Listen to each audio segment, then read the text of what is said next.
Olá pessoal, sejam bem-vindos a mais este episódio do podcast filosófico, atividade promovida pela Organização Internacional Nova Acrópole do Brasil. E no podcast de hoje vamos falar sobre o trabalho. Em razão do Dia Internacional do Trabalho, celebrado em diversos países pelo mundo e também aqui no nosso país, vamos analisar, refletir, compreender sobre o trabalho em diferentes culturas e civilizações ao longo da história. Para isso, convidamos o professor Emerson Queiroz, da Nova Acrópole do bairro da Graça, em Salvador, na Bahia. Olá, Emerson, seja muito bem-vindo. Olá, Pedro. Olá a todos que nos ouvem. É muito bom estar de volta aqui com você, participando desse projeto maravilhoso dos podcasts de Nova Acrópole. E sem dúvida nenhuma esse é um trabalho que realizamos de maneira voluntária para levar a filosofia para muitas pessoas, para refletir sobre temas como esse, temas tão importantes para antigas civilizações ao longo da história, Emerson. Então, para começarmos a tratar esse tema, quais são as principais diferenças que podemos refletir na forma de enxergar o trabalho da nossa cultura e da nossa civilização para as antigas civilizações de maneira um pouco mais genérica? Bom, Pedro, para falar do trabalho especificamente, é bom a gente ter uma visão, rapidamente, uma visão geral, porque a nossa relação hoje com a vida é diferente em relação a como os antigos viviam, né? Não só nos seus aspectos formais, sociais, que a gente estuda sociologicamente, antropologicamente, mas um grego, um egípcio, um chinês da época de Confúcio, se relacionava com a vida de uma maneira diferente. E uma forma que a gente encontra quando faz o nosso estudo comparado em Nova Acrópole é que, de maneira geral, todas essas civilizações tinham uma relação com a natureza de uma maneira muito mais íntima do que hoje nós estamos acostumados a ter. É bem comum, é lógico que toda generalização pode ser injusta, né? Mas não é difícil a gente encontrar o nosso olhar hoje com a natureza de uma forma muito utilitária, né? A gente olha para uma floresta e é lenha para alguma coisa, né? E a gente olha para a terra e se eu plantar aqui eu terei algo que é útil. Então a gente tem uma relação um pouco utilitária para com o planeta, para com a terra, e as antigas civilizações não tinham isso dessa forma, né? Viam na natureza um sentido de integração, uma forma de participar da vida. O pensamento grego ele ilustra muito bem isso, né? Quando Aristóteles ele afirma que a natureza não faz nada em vão, e havia um interesse de querer saber como a natureza fazia as coisas para que pudesse participar disso, né? Não se tinha tanta necessidade de explicar o cosmos, mas entender seu funcionamento para que o ser humano pudesse participar dele. E entre tantas ações da natureza, o trabalho é uma delas. Toda a natureza trabalha. Tudo no nosso corpo trabalha. Eu gosto muito, os que já ouviram podcast, você também sabe disso, eu gosto muito de relacionar com o nosso corpo humano, porque é algo muito próximo de nós, a gente busca conhecê-lo. Então, todos os nossos sistemas, nossas células, tecidos, músculos, enfim, tudo realiza um trabalho. E, justamente, quando surge a questão de uma doença, né, é porque ou esse trabalho não está sendo realizado, ou ele está sendo realizado de uma forma mal feita. Então, é importante que a gente observe que tudo que a gente olha, vê, sente em nós e na natureza realiza um tipo de trabalho. Até na física, isso é medido, né? A gente consegue... Eu não sou especialista, então se alguém me ouvir alguma bobagem aí, me desculpe, mas o trabalho enquanto energia ele é até medido, né? E com o chamado Joule, né? É uma grandeza de medir a energia de uma ação. Então, é uma força tão evidente, né? Tão mensurável até, que para os antigos, para as civilizações chamadas tradicionais, era quase que inconcebível um ser humano não trabalhar. É lógico que os meios sociais vão estabelecer variações, critérios, como a gente faz hoje. Mas penso que essa seja uma forma de a gente começar refletindo sobre isso, né? Para que a gente poder entender um pouco do trabalho de maneira tradicional, entender que os antigos viam a vida de uma maneira diferente, se relacionavam com ela de uma forma diferente, talvez com como algo marcante essa aproximação da natureza e essa necessidade de entender qual seria o seu melhor trabalho. Como eu, como ser humano, inclusive no aspecto individual, participaria dessas ações que a natureza realiza, fazendo aquilo que eu poderia fazer bem, de forma útil, com essa ideia muito próxima à ideia de serviço, que mais adiante a gente pode aprofundar um pouco. Você me fez lembrar, Emerson, nesse teu resgate sobre a vida e sobre o trabalho para antigas civilizações, de uma máxima sem autor atribuído, vinculada à civilização egípcia, que diz: o trabalho é a chave de uma vida realizada. Eu queria que a gente pudesse explorar um pouquinho mais essa ideia do trabalho como uma realização. Evidentemente, como você bem colocou, temos o trabalho hoje na nossa cultura e, claro, em diferentes culturas, como uma forma de sustento, de sobrevivência. Mas essa frase nos chama muito a atenção porque ela fala sobre a realização da própria vida estar nesse trabalho. Então, eu começo com uma pergunta: que trabalho poderia ser esse, né, que essa máxima egípcia sem autor atribuído está nos chamando a atenção? Ou seja, como podemos refletir nesse trabalho, nessa ação, sobre a realização da vida? Você trouxe bem essa ideia, né? O trabalho como ganhar a vida. Hoje é como a gente tem associado muito o trabalho a esse ofício, né? A esse aspecto profissional, a essa necessidade do ganhar dinheiro para o nosso sustento. Essa é uma forma de ver. Não cabe a mim dizer se está certo ou se está errado, enfim, cada um que fique com suas reflexões. Mas podemos, a partir dessa máxima, também ter uma outra forma de ver a ideia do trabalho. E uma que eu acredito que se realize com essa máxima, linkando com o que nós começamos a falar sobre a natureza, é que quando você planta uma semente de maçã, qualquer coisa, qualquer semente, né? Uma soja, você sabe o que esperar. Você sabe o que vai colher. Você talvez não saiba as condições do fruto, enfim, mas você vai plantar soja, por lógica, vai esperar soja.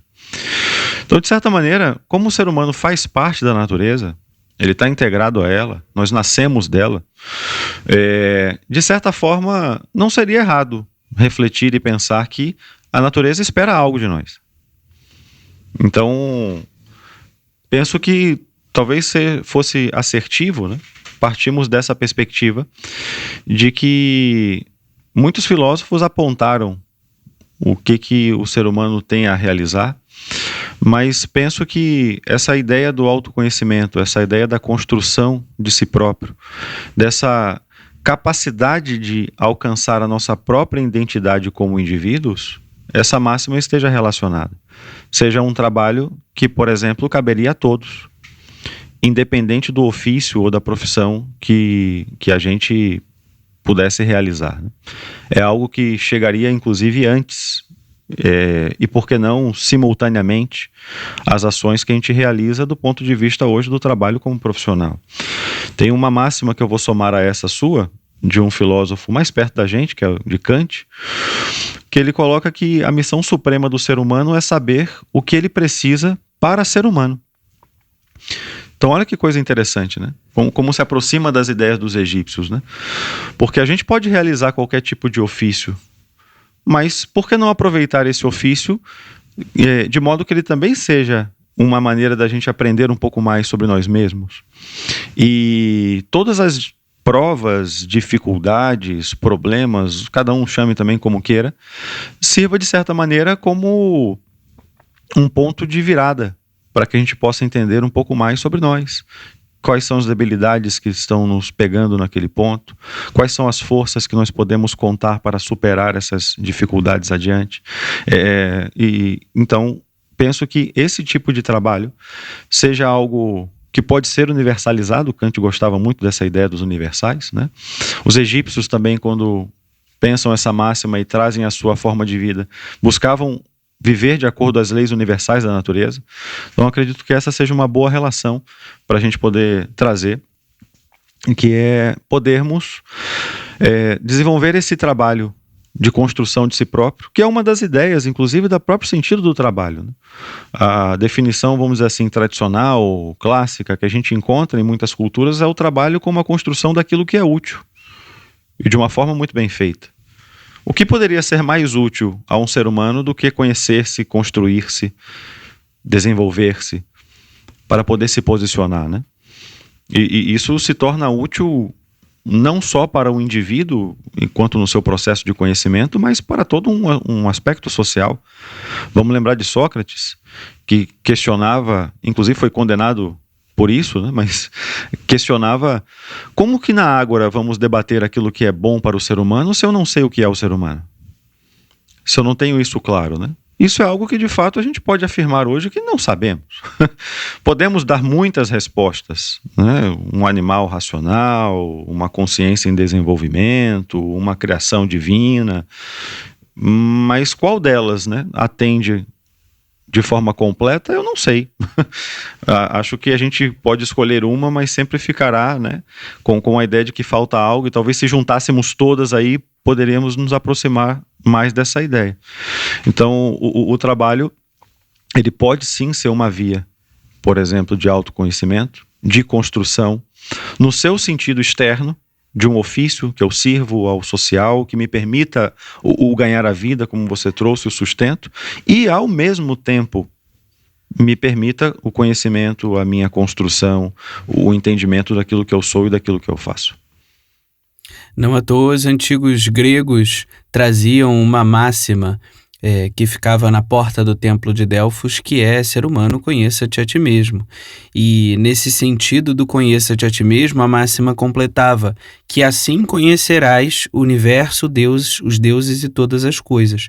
Ou seja, aí também tem uma indicação sobre esse trabalho de construção de nós mesmos, sobre esse trabalho que você falava do conhece-te a ti mesmo, porque em alguma medida, talvez uma das respostas aí possíveis, né, para essas opções que você colocou, Emerson, que é o ser humano seja um micro de algo que é macro, né? Talvez o ser humano seja esse micro-universo dentro desse grande macro, desse grande único verso que é a própria natureza e todas as suas leis.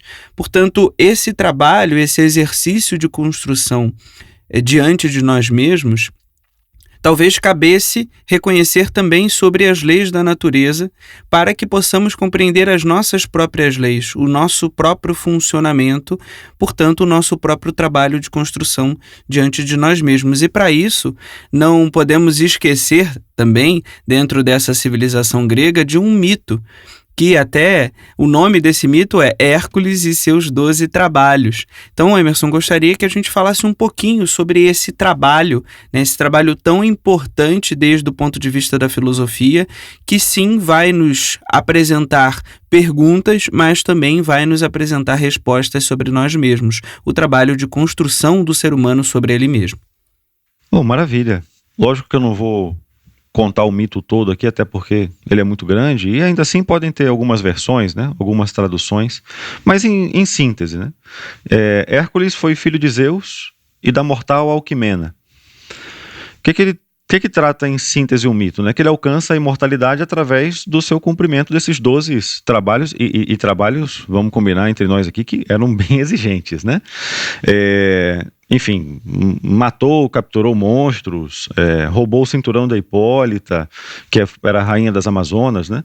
Inclusive desceu até o reino dos mortos, né? Essa ideia de ir até o fundo de si mesmo, né? Para capturar o cão Cérbero, que é aquele cão de 3 cabeças. Então, penso que sejam imagens assim bem intensas, né? Para a gente poder se relacionar. Mas, de fato, esse trabalho nessa perspectiva de Hércules, a gente pode ver de muitas maneiras, como a gente sabe. Mas eu vou resgatar rapidamente o sentido de Hércules como o herói. A gente entende, né, que o herói é esse filho de um deus com a mortal, ou seja, ele tem essa natureza divina e essa natureza material. É símbolo do ser humano. É uma das pistas, né? É uma das referências, é uma das imagens que nós podemos ter nessa busca por nós mesmos, de que somos, de certa forma, heróis, porque temos essa natureza. E Hércules, ele exerce esses 12 trabalhos com um sentido de purificação também, né? Ele precisa purificar-se de suas ações e vai nessa jornada buscando conhecer um pouco mais sobre si. E nisso os gregos eram bem interessantes nesse ponto dos mitos, que muitos deles estão relacionados com esse reconhecimento da natureza de fato humanística do homem. Porque é lógico que o ser humano é um ser completo, né? Não vamos fragmentar o ser humano. Mas quando a gente olha para a natureza, por exemplo, os minerais têm características próprias, os vegetais têm características próprias, os animais têm características próprias, o ser humano tem características próprias. A gente destaca, sobretudo, a nossa capacidade de raciocinar, que podemos, inclusive, ampliar isso para a nossa capacidade de inteligir, a inteligência. E toda a natureza é inteligente. Então, no mito de Hércules, por exemplo, quando a gente trabalha em aula ou pergunta qual é a principal característica que Hércules precisa desenvolver, aí alguns de forma rápida pensam e respondem, é a força, né? Não, a força ele já tem. Isso é algo que ele já nasce com. Mas observa-se que ele precisa desenvolver a sua inteligência. Porque as provas, nesse sentido, envolvem muito mais a sua inteligência, o seu discernimento, do que a força. Ou, por exemplo, o primeiro trabalho, que pelo menos em algumas versões, é o primeiro trabalho, né? É enfrentar e matar o leão de Nemeia.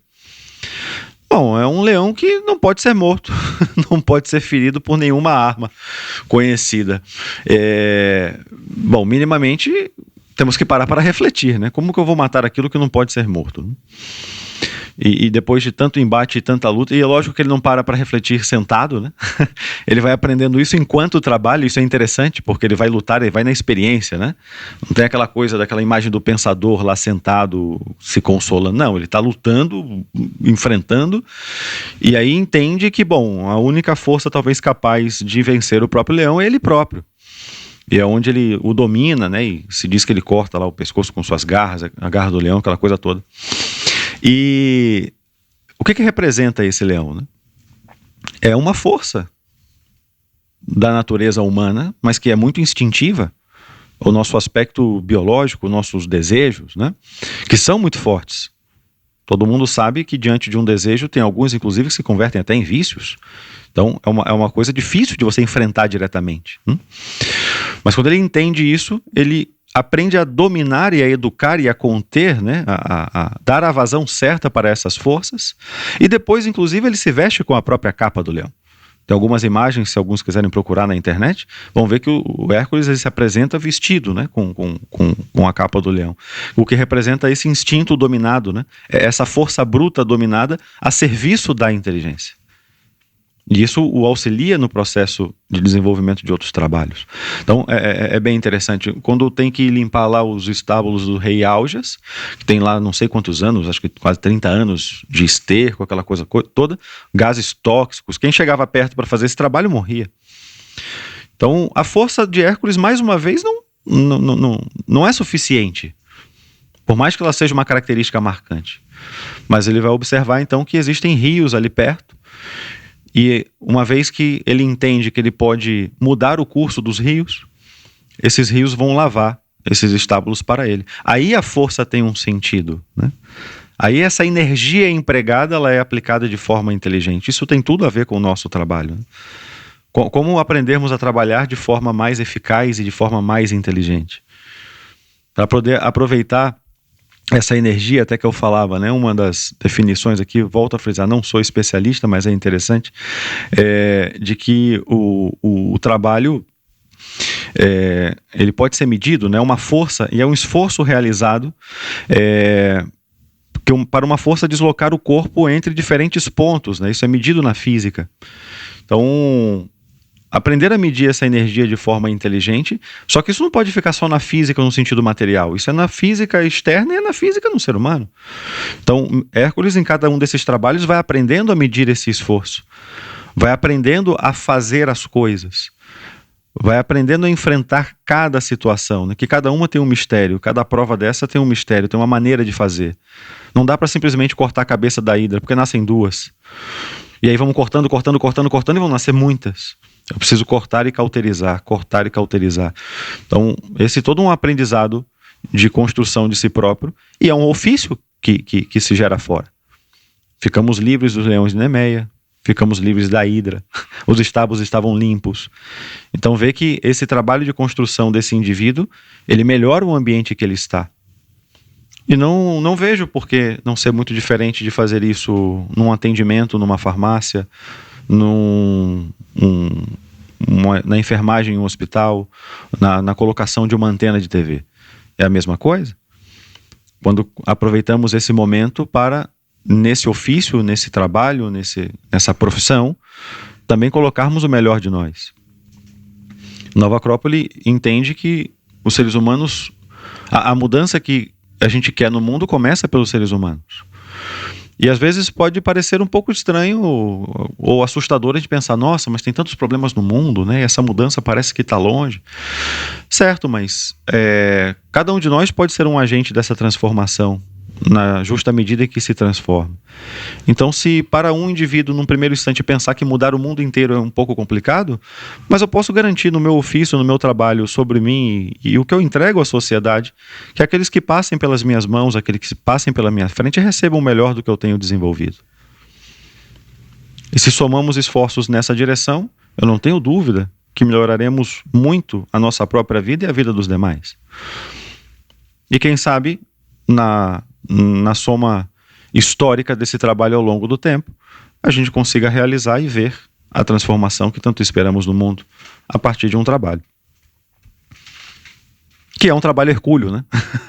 Como a gente costuma dizer, não deixa de ser. Mas é um trabalho que tem final feliz, de certa forma, porque ele alcança essa imortalidade e ascende aos deuses, né? Ou seja, ele integra-se a essas forças da natureza. Como começamos o podcast falando, né? Essa busca por viver de acordo com a natureza, essa integração. E podemos fazer isso no nosso mundo moderno, não precisamos voltar a formas de vidas antigas. Mas talvez as ideias, as mentalidades, esse entendimento, essa forma de ver o ser humano, o trabalho, essa integração, e isso talvez nos falte um pouco hoje e podemos resgatar com a filosofia.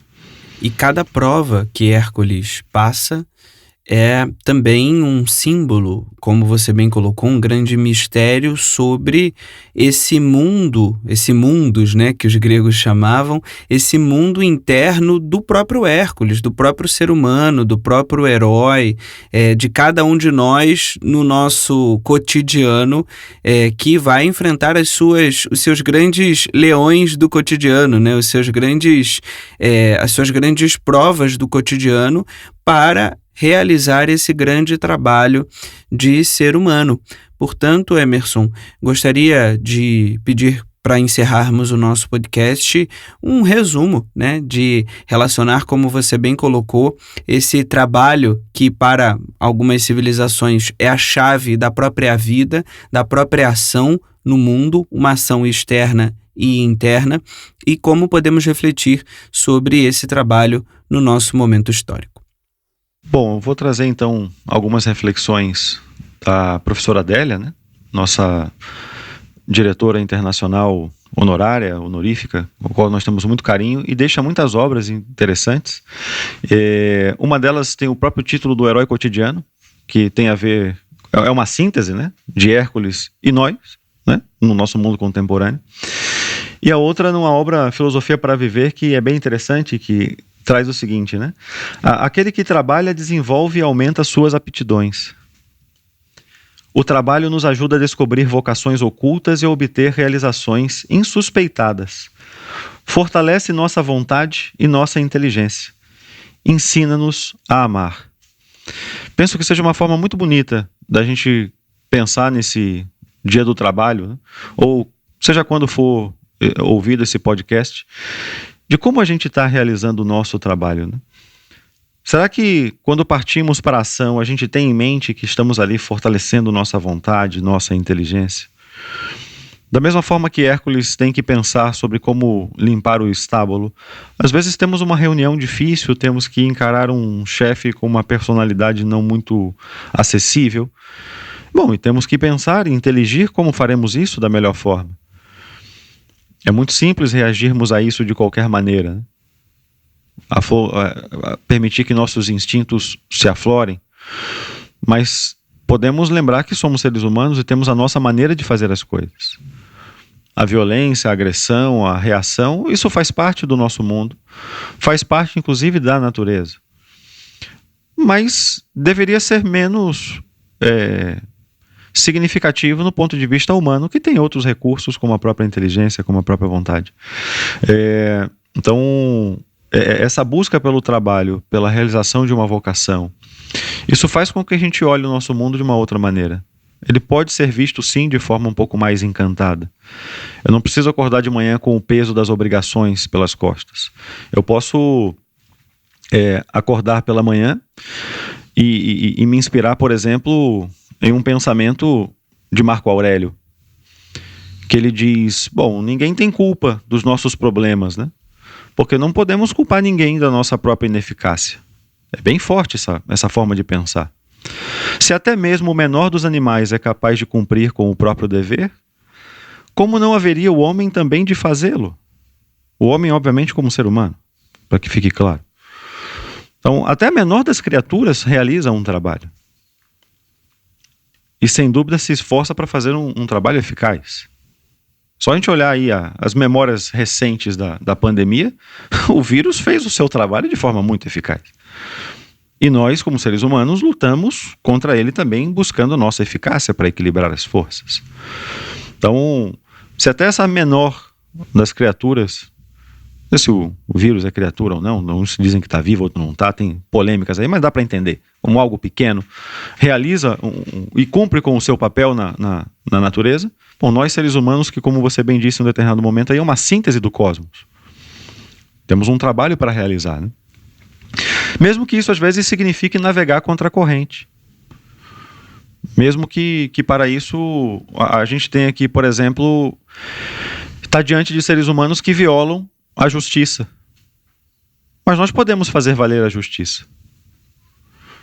Mesmo que diante de um cenário que às vezes faz crescer os vícios e estimula os vícios e desejos, podemos sustentar a virtude, por que não? A gente pode alimentar sentimentos superiores, como o próprio amor, como a própria amizade, o próprio entusiasmo, mesmo que seja apresentado constantemente muitos atos de violência e que nos causam desolação. Então, penso que essa pode ser uma boa síntese para a gente concluir isso, né? No trabalho que faça com que a gente desperte aquilo que nós somos melhor, que é sermos humanos. E fazer com que esse trabalho se converta, no melhor sentido da palavra, num serviço. Quem não se sente bem em servir, né? Quando você serve a alguém, quando tua ação ela resolve um problema, como ela faz com que a gente mesmo ou outro tenha uma necessidade atendida de forma muito carinhosa, muito bem feita, isso nos realiza. Podemos dar um exemplo simples, quem já cuidou de um filho, de uma esposa, de um irmão, que está adoecido em casa.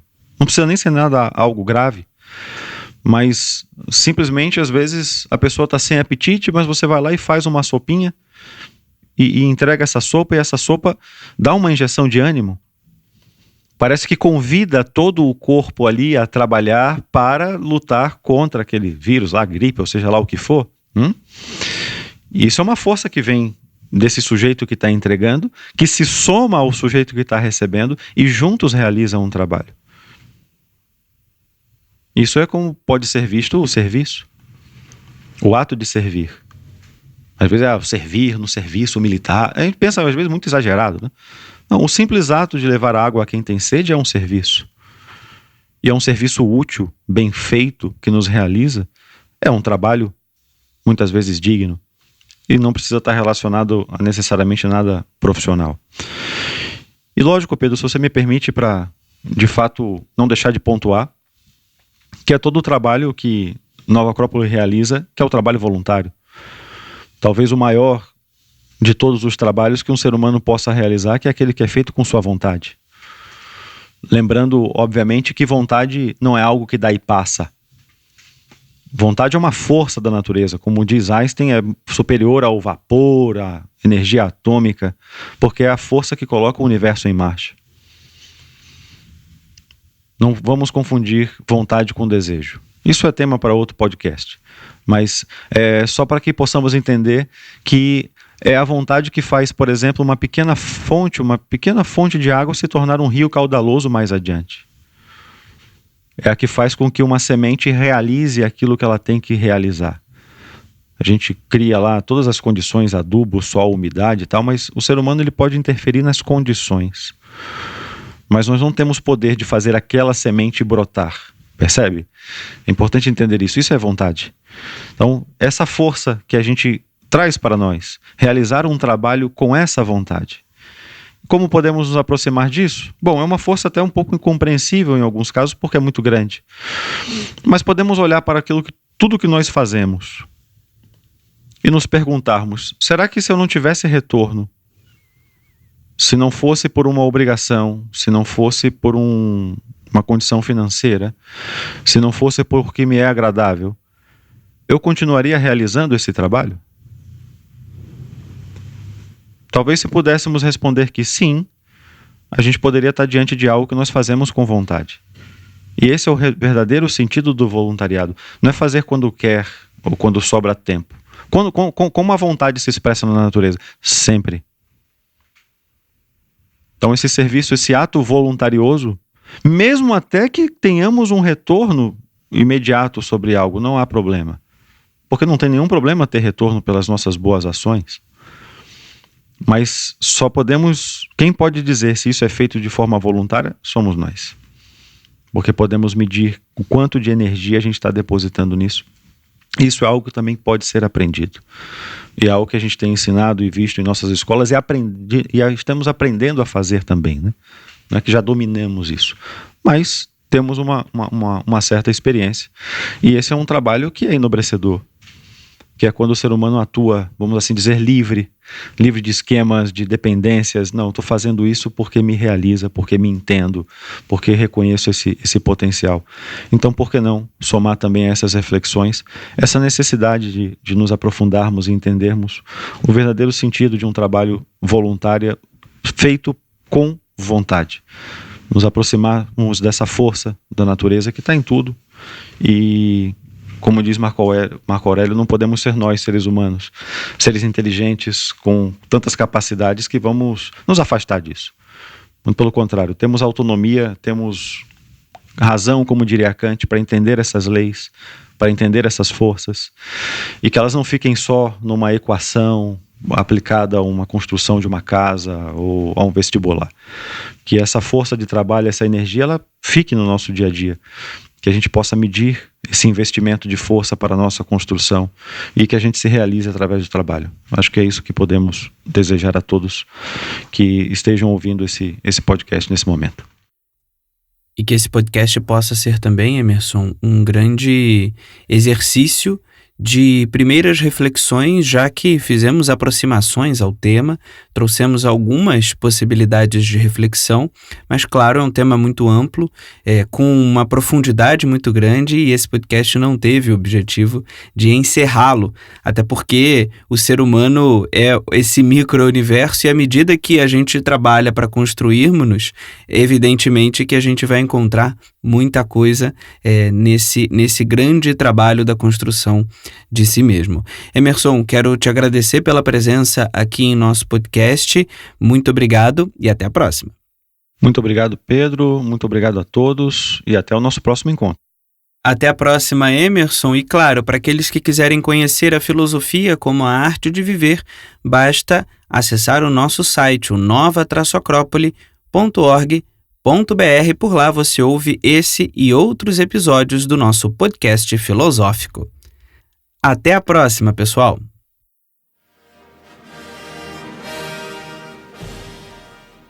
A trilha deste podcast é de autoria de Tchaikovsky e chama-se Abertura Solene 1812, Opus 49.